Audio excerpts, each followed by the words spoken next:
Alrighty, let's start our review for the Unit 4 test. So, question 1.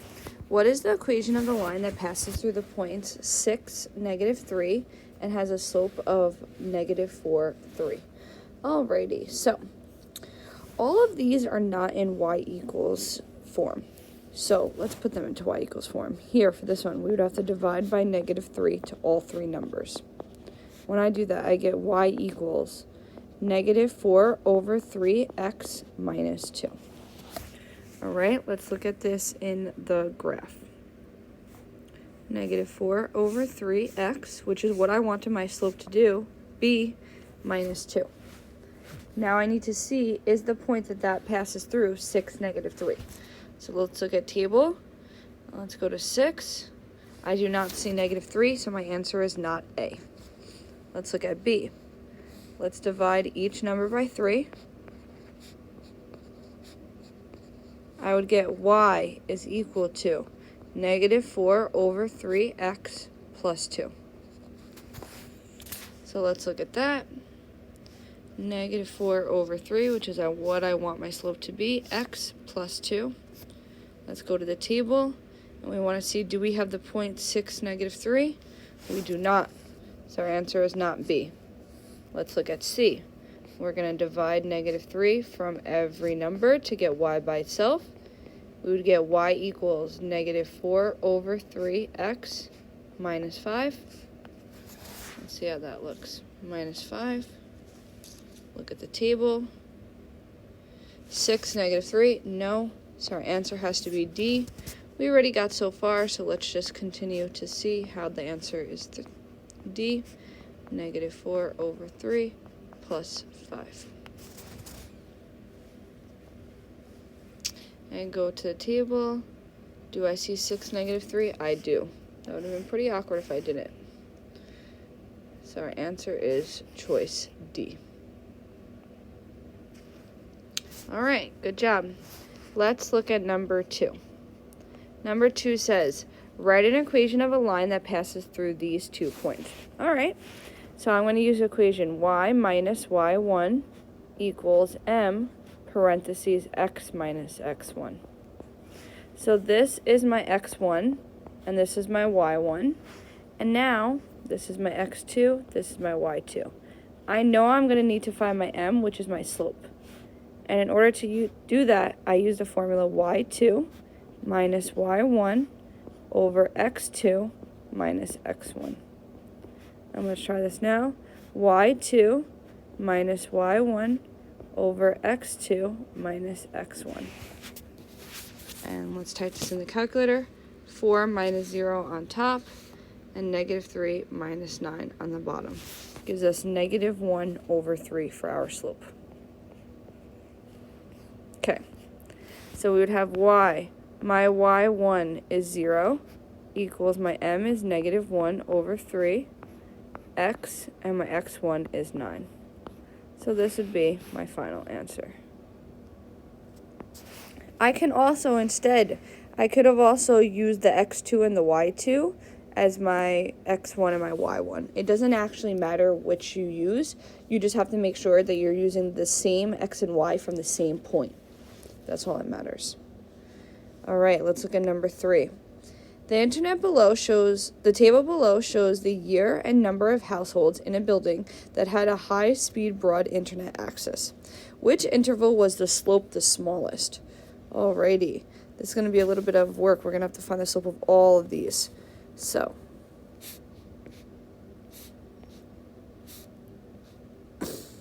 the number of households are my x, and the number of years are my y. So let's subtract the years. 2005 to 2007, that would be 2 years that passed.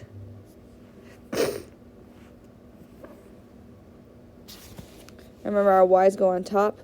So this is 2 years, this is another 2 years, 2 years, and this is also 2 years. So we're just going to have to see which one is the change the smallest. So from 2005 to 2007, it went from 33 to 47, so 47 minus 33, that gave us 14. Then from 2004 to 2006, That's 42 minus 23. That would be 19. Then from 2002 to 2004, that would be 23 minus 11. That's 12. And lastly, from 2003 to 2005, that would be 33 minus 16. That gives us 17. So the smallest one would be the one that changed 12, which would be answer choice C. No need to actually go and do the actual slope the dividing of the fraction, because we just know that since they all had a change of 2 years, we're just seeing which one had the change in the smallest change in the number of households. All right, number 4. What is the slope to the nearest hundredth of the number of reported polio cases per year from 2006 to 2013? All right. Remember, these are our x's and these are our y's. We need to put our y's on top. So we're going to do 53 minus 1,129, and then 213 minus 2006. 2013 minus 2006.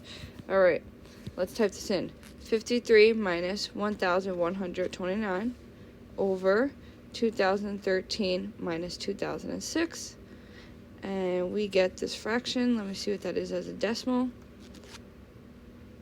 That is answer choice B.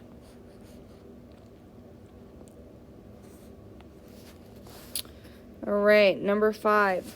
Which of the following is an irrational number? Irrational, I remember that means something about looking crazy. So let's type in all 4 of these. That one definitely looks crazy. Let's look at this next one. That's a whole number.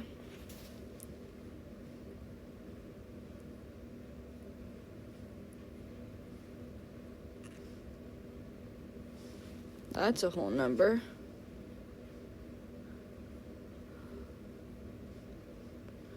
So they're all whole numbers besides the first one, meaning that the first one is the one that's different than the rest, which means that that's our answer. That's irrational because it was a crazy looking decimal that does not end and does not repeat. Number 6. Which of the following expressions results in a rational number? Now, rational number means it's a number that's going to look nice. Or maybe it's going to be like a fraction. 0.4.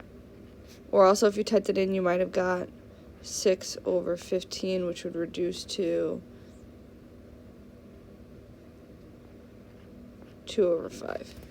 Now, if we type the next one in, 121 minus the square root of 21, crazy decimal. The next one,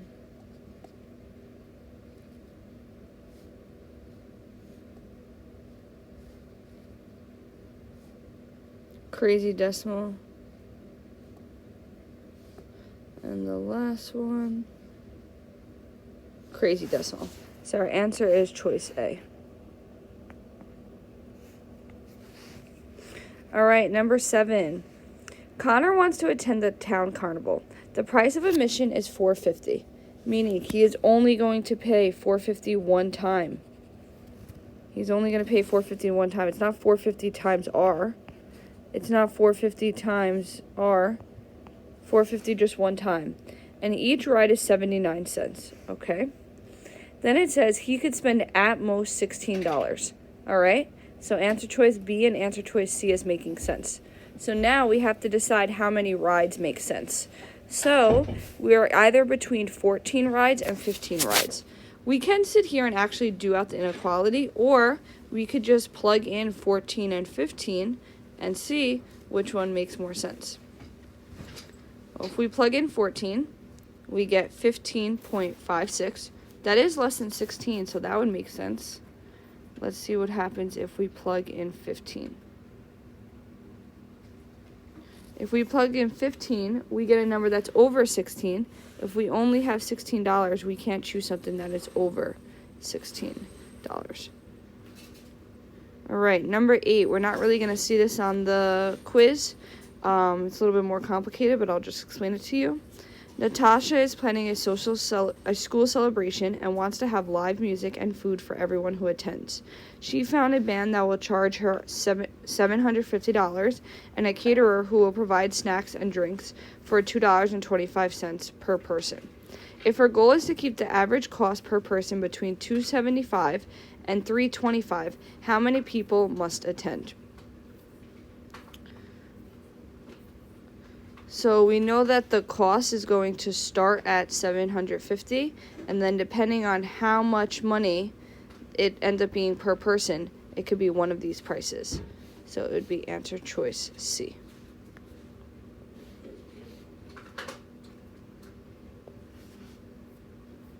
The people must make the price in between the $750 or up. All right, number 9. What is the value of x in the equation? We can either solve this by making all the denominators the same, or we can just plug in each number for x and see which one gets us the right answer. So for example, if I look at the first fraction, I have x minus 2, but my first answer choice is 8. So I'll try 8 minus 2 over 3 plus 1 over 6. And I'm trying to see, do I get an answer that's 5 over 6? And for number A, I do not. Let's look at B. I'm going to replace my x now with 11. So 11 minus 2 over 3 plus 1 over 6. That is not my answer because I need it to be 5 over 6. All right. Now let's try replacing the x in the equation with 6. So 6 minus 2 over 3 plus 1 over 6.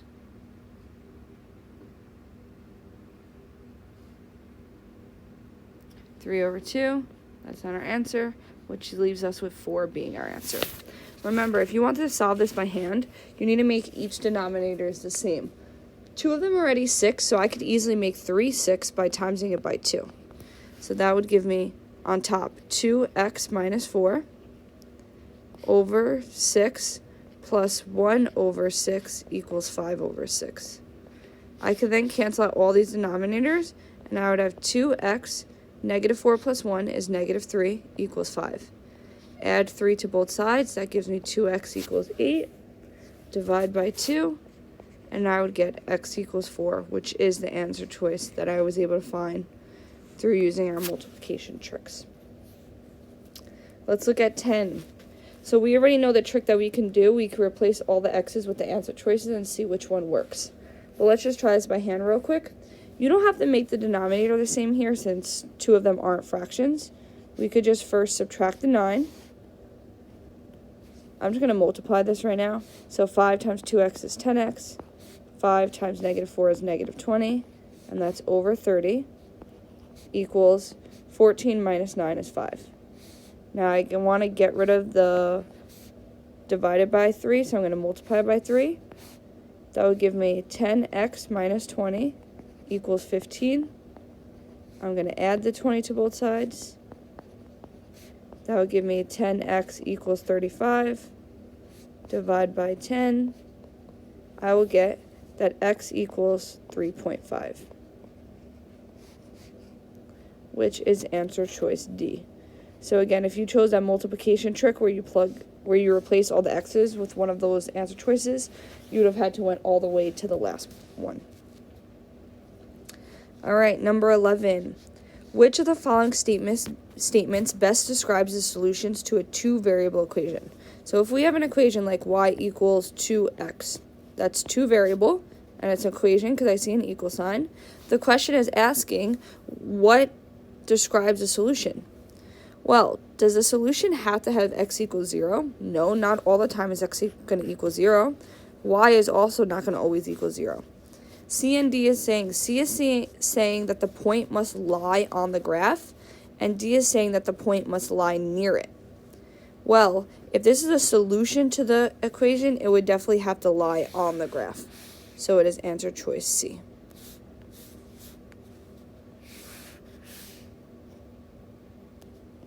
All right, let's look at number 12. Which point is a solution to this equation? Well, we could type this equation in, x to the third minus 2x, and then we can go to the table and see which one of these points is there.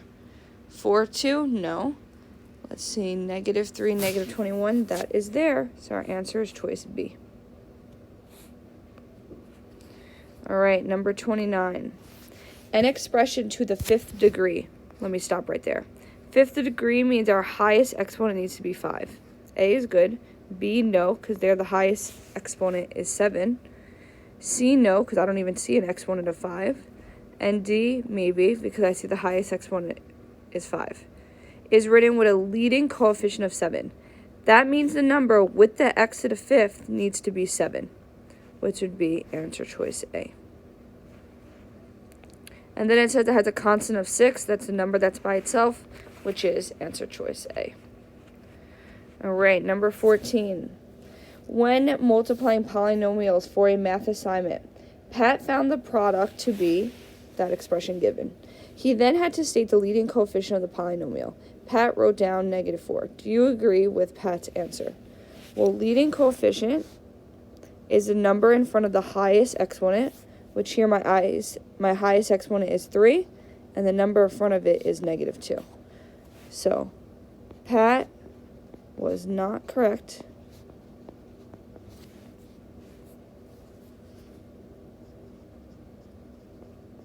Because the number in front of the highest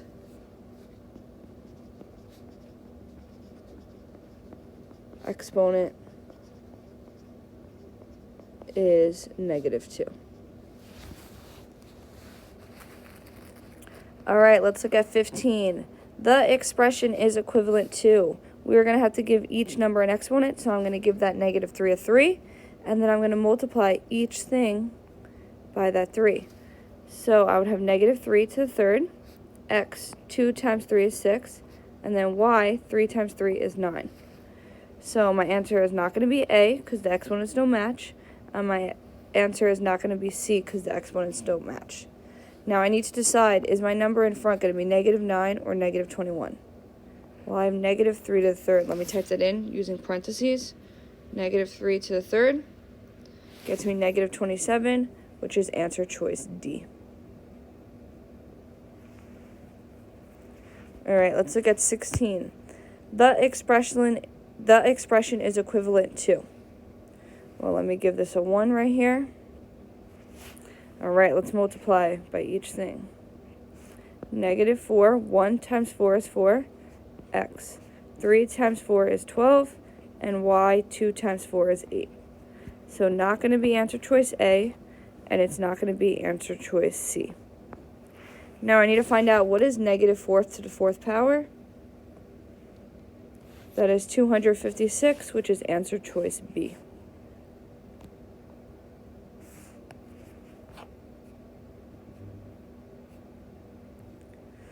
All right, number 17. Joy wants to buy strawberries and raspberries that she's bringing to a party. Strawberries cost $160 and raspberries cost $175. If she only has $10 to spend, that means she could spend less than 10, but she can't spend more than 10. So the answer is either going to be right now B or D. It then says which inequality represents the situation where x is strawberries, so I need 160 to be next to x. Answer choice D.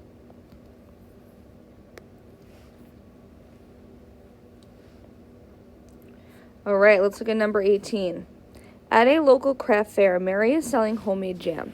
She wants to sell strawberry for $4 and raspberry for $6. Mary expects to receive at least $30. At least means less than, greater than or equal to 300, because she would love to make more, but she wants to make at least 300. Write a linear inequality of two variables to model Mary's situation described above. Be sure to describe the variables. So we're making strawberry x, and we're making raspberry y. So we would have 4x plus 6y. And now in B, they want us to graph this, so first we'll have to get this to be y. So let's subtract the 4x. That would give us 6y is greater than or equal to negative 4x plus 300. Let's divide everything by 6. And we get y is greater than or equal to negative 2 over 3x plus 300 divided by 6 is 50. Perfect. Alrighty.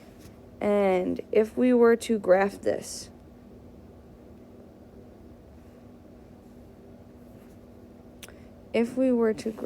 let's make our little grid. We'll count by tens, so we'll make, because we know we need to start at 50. So this could be like 10, 20, 30, 40, 50. We could start at 50, and then we go down 2, 1, 2 to the right 3, 1, 2, 3. Down 2, 1, 2 to the right 3, 1, 2, 3. Alrighty? And now, because it is an equal to, we can draw an equal to line, which means a solid line, and put our arrows. And then because it's greater than, that means we shade above. And that is what our inequality would look like. All right, let's look at 19 and 20. This is where we are creating equations of a line. In order to do that, we use the formula y minus y1 equals m parentheses x minus x1. We will need to find the slope. I'm just labeling my points. Now my slope is y2, which is 4, minus y1 is 7. x2 is 1, minus x1 is 4. And that gets us 4 minus 7 over 1 minus 4, which means we get 1. So our slope is 1. And now let's replace y minus our y1 is 7 equals our m we said was 1, and then x minus our x1 is 4. And that would be our final equation. We could also use the y1 and the x2 and the y2 if we wanted to. You might see that on the test. So y minus, instead of y1, we'll use y2, which is 4, equals our m is still 1, parentheses x minus our x1. Well, now we're using x2 as 1. If you were to do these out and actually do the distributing and the moving over, which we don't have to do because it's not a word problem, but if you did do that, you would see that these would both get you the same final equation. All right, number 20. Write an equation of the line that passes through these points. So again, let's find our slope. x1, y1, x2, y2. So we would have negative 3 minus 1 over negative 9 minus negative 3. Remember, a negative and a minus becomes a plus. So we would have negative 3 minus 1 over negative 9 plus 3, which gets us 2 over 3. Now the formula, y minus y1 is 1 equals m, which is 2 over 3, parentheses x minus x1 is negative 3. Instead of minus negative, we could just put a plus. And that is our final answer. And it is okay if instead of using x1 and y1, you want to use x2 and y2. That is fine. All right, number 21. Brian said the piecewise function graph below has a domain of all real numbers. Domain of all real numbers means negative infinity to infinity. And remember, domain means x, which is looking from left to right. So right now, Brian said that it is all real numbers. State 2 reasons why Brian is incorrect. Well, I do see it is going to go to negative infinity, so that part looks good. Let me follow my graph. Ooh, look, right here. It's never going to use this number. What number is that? 1, 2, 3. So we can say 1 is because the graph never uses x equals 3 since 2 open circles. Remember, open circles means the numbers are not included. All right, and then let's see. Oh, look right here.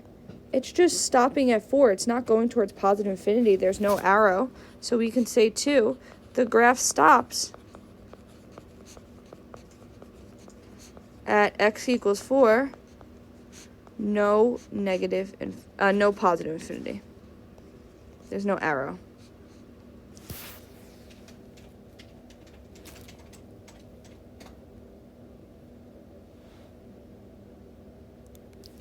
All right, let's look at 22. Given the graph of the relation below, okay, I see a step function. For this relation, state the domain and range. All right, domain, we go left to right.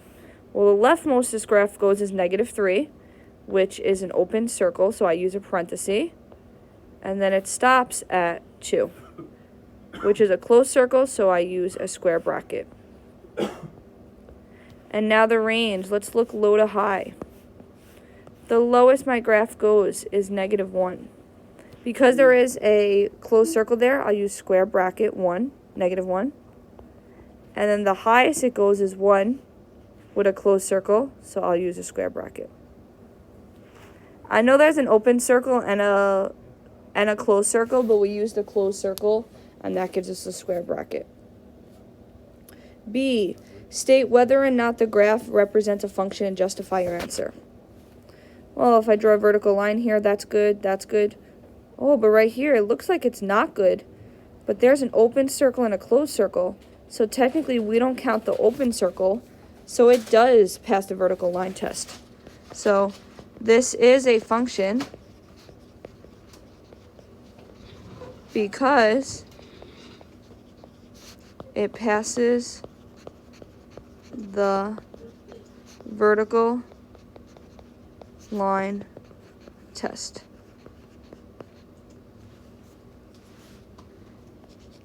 At x equals -1, there is an open and closed circle, so we only count the closed circle.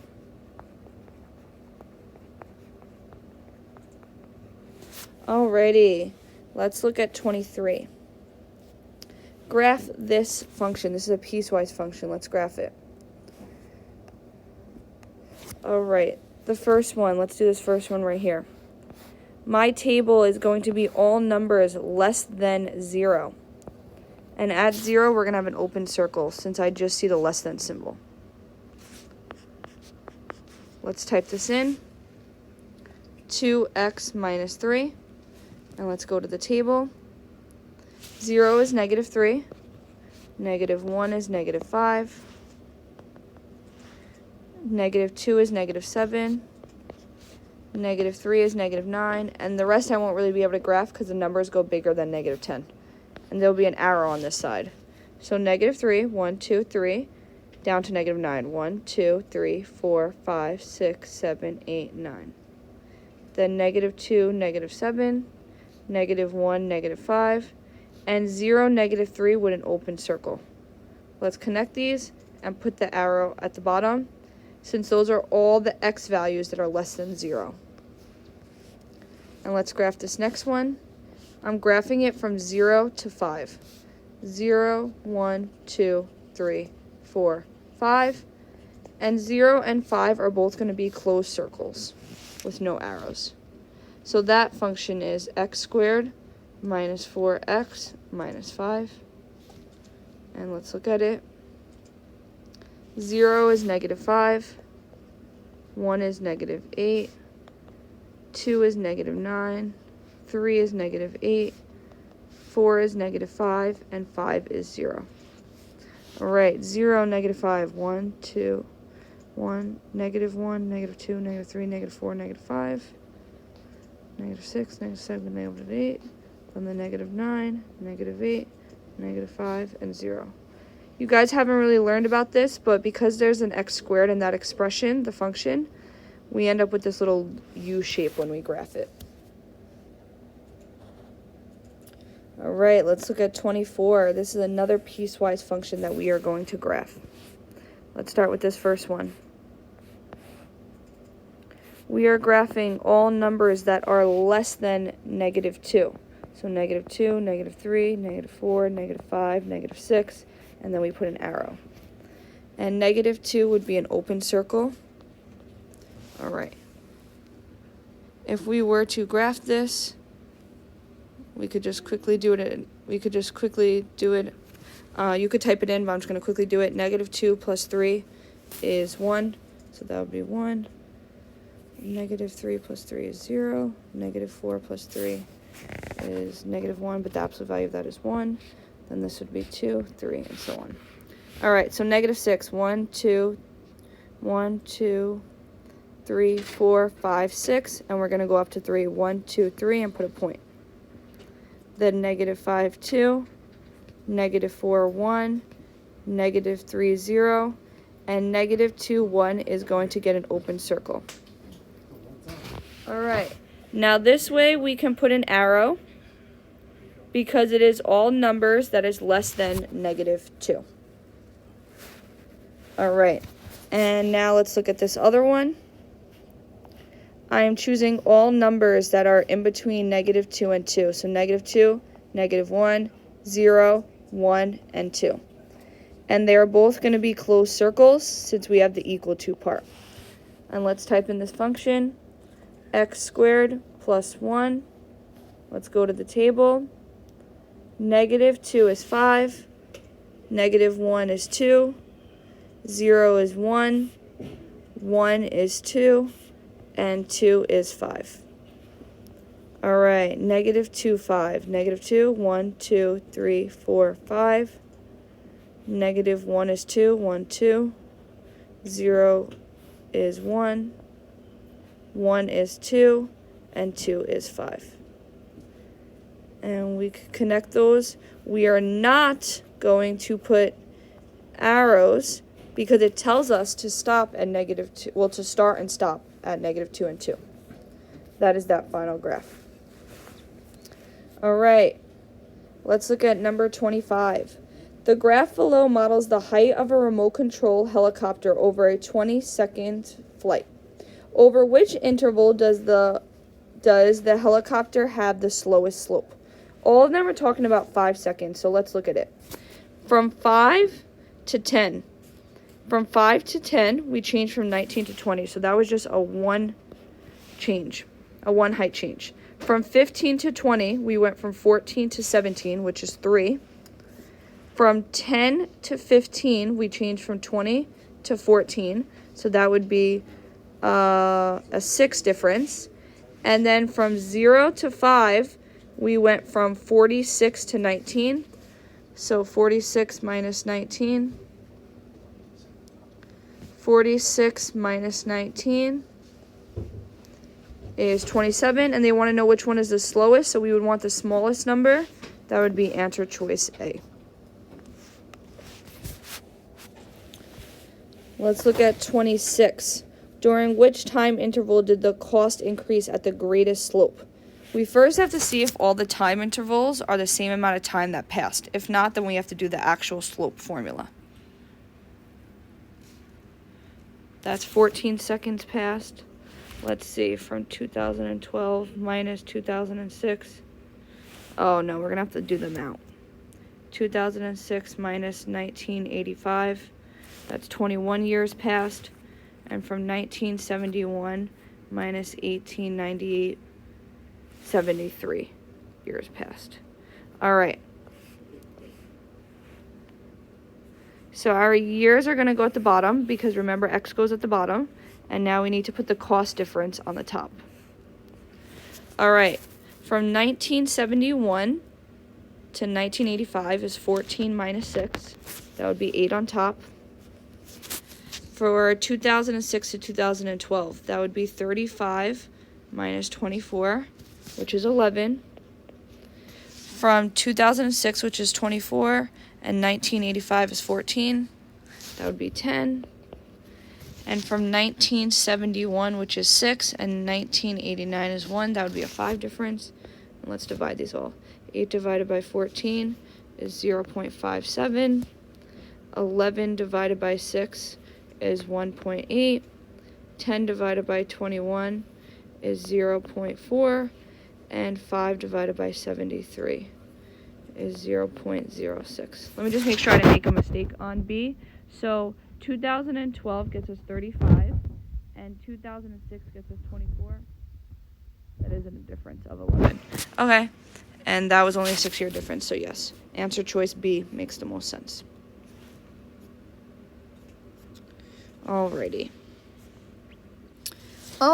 let's look at this inequality that they want us to graph. We only know how to graph inequalities when they start with y. We don't like anything extra there. So on the left side, we only want y, but here I see this plus 4. Besides just seeing the plus 4, I also see this parentheses on the right side. So I'm going to go ahead and do the distributing right now. Negative 2 times x is negative 2x, and negative 2 times negative 4 is positive 8. Now to get rid of the positive 4, I'm going to subtract 4 on both sides, and I will get y is less than negative 2x. 8 minus 4 is 4. Perfect. So now my slope is negative 2. I always like my slope to be in a fraction form, so I'll put it over 1. This means I would go down 2 to the right 1, or up 2 to the left 1. And then my b, my y-intercept is 4, meaning I go up 4. All right. And then also, if you remember when doing an inequality, you either have a dotted or a solid line. Because this is just a less than symbol, we use a dotted line. And then, because it's a less than symbol, we shade below. All right, so let's look at it. We're going to start at 4, 1, 2, 3, 4. And we're going to go down 2 to the right 1. Down 2 to the right 1. We need to make sure that our line looks like it's going down, which it definitely is.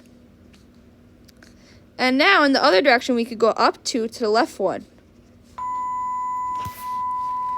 And we will use a dotted line because it's just a less than symbol. We will put arrows because we don't have anything that tells us where to start and stop. And we will shade below. Perfect. And they don't ask us any questions here, but just a question to tell you guys is that all the solutions or answers to this are numbers that are in our coordinate points that are in that shaded area. Not numbers that are on the dotted line because we don't like dotted lines. All right. Let's look at 28. 28, graph the solution set. All right, let's do this again. We're going to get rid of the 2x by subtracting it because I just want y to be on this side. So that's going to give me 4y is less than negative 2x plus 8. And now I need to get rid of the 4, so I'm going to divide all three numbers by 4. That would give me y. I didn't divide by negative, so I could keep my sign the same way. Negative 2 divided by 4 gives me negative 1 over 2x. And 8 divided by 4 is 2. All right, so 2, I'm going to go up 2, put a point. And now my slope being negative 1 over 2 means I go down 1 to the right 2. So let me do that. Down 1 to the right 2. I could also go up 1 to the left 2. Up 1 to the left 2. Because it's just a less than symbol, I use a dotted line, and I will shade below.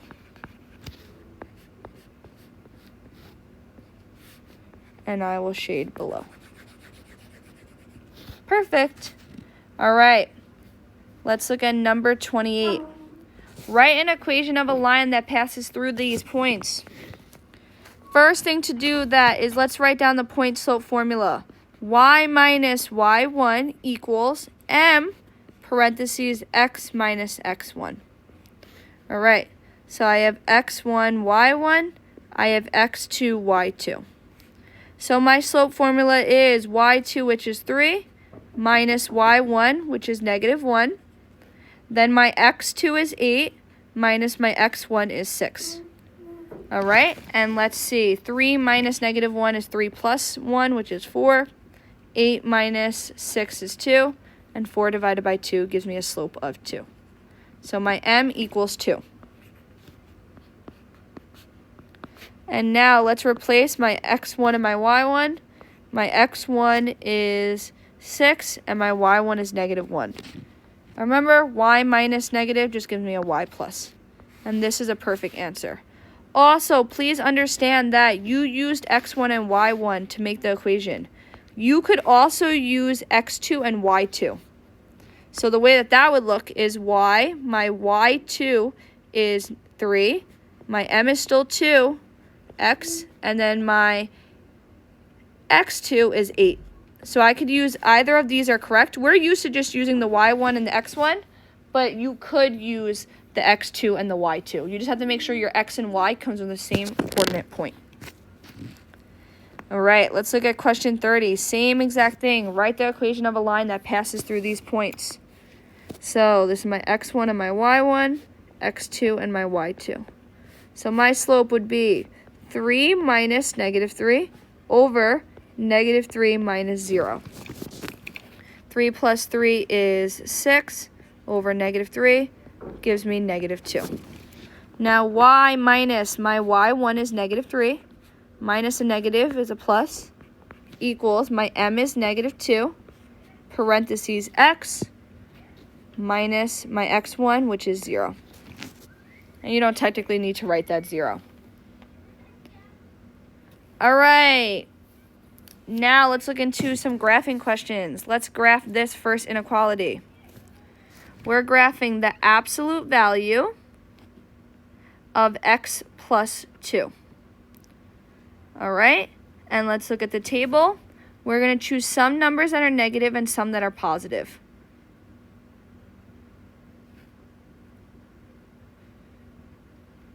All right, so we'll do like that. There's some negatives and some positives. All right.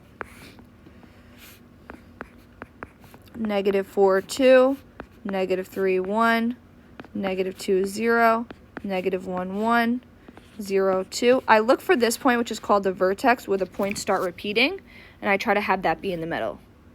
And 1, 3. All right, let's graph these. They don't tell me where to start or end, so I'm just going to graph them all and put arrows. Negative 4, 1, 2, 3, 4, up 2.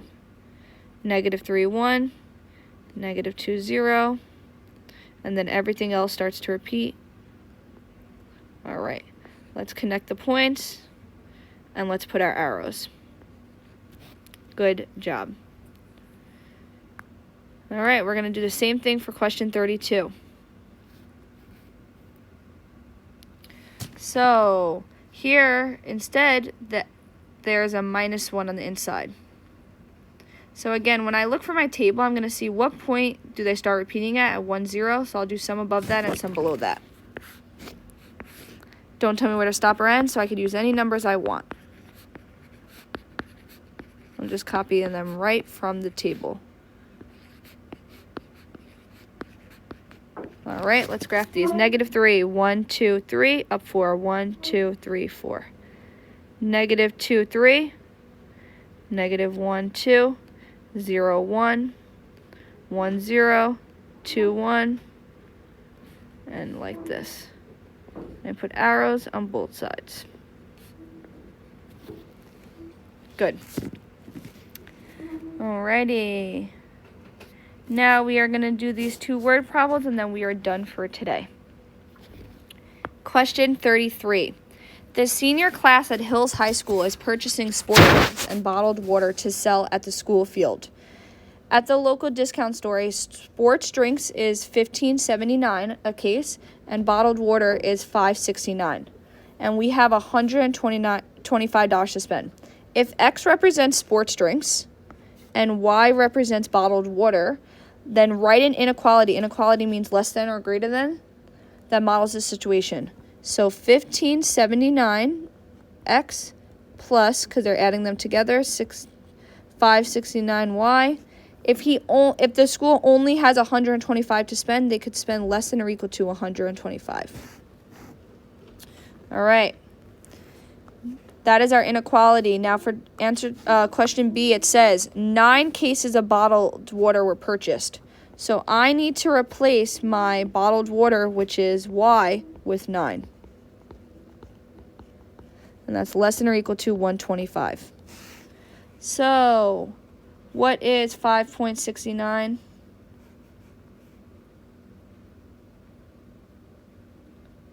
times 9. I meant to put 9 here. That's 51.21, which is less than or equal to 125. Now we want to get rid of that $51.21 because they definitely already bought that water. So we would subtract it, and that would leave us with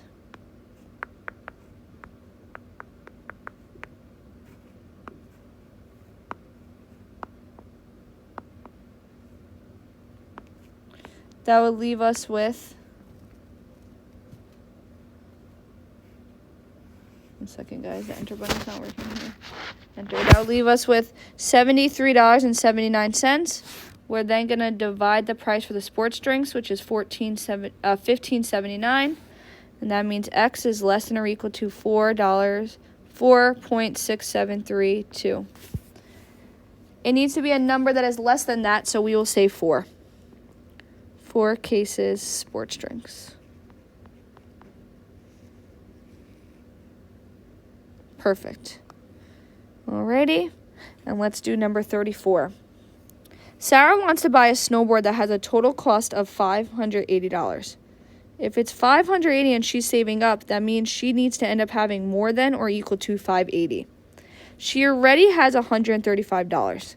So she's starting out with $135. That's good. At the end of each week, she's paid $96, and she's going to save 3/4 of it. So that means I need to do 96 times 3/4, because she's only saving 3/4 of that 96. That means every week she's saving $72 towards it, and the week we'll use X for weeks. All right, let's solve this. We're going to subtract the $135, because that's how much she already has. So right now it costs $580. She's taking away the $135. That means she still needs to save up $445. Every week she's going to be saving $72 towards it. So we divide. And we get 6.18. She needs to work more than 6.18, which means 7 weeks.